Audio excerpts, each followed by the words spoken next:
पहले 4 टायर, फिर 6 टायर और अब 10 टायर।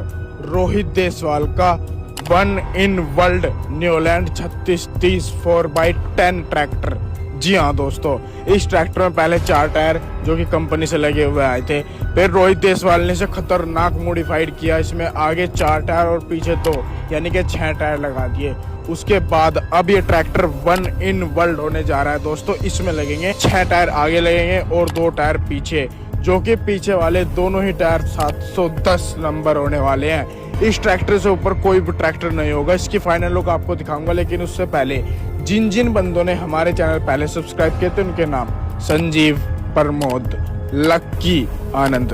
दोस्तों अगर आप भी चाहते हो आपका नाम अगली वीडियो में आए तो वीडियो को लाइक कर चैनल को सब्सक्राइब जरूर से कर देना और अपना एक छोटा सा प्यारा सा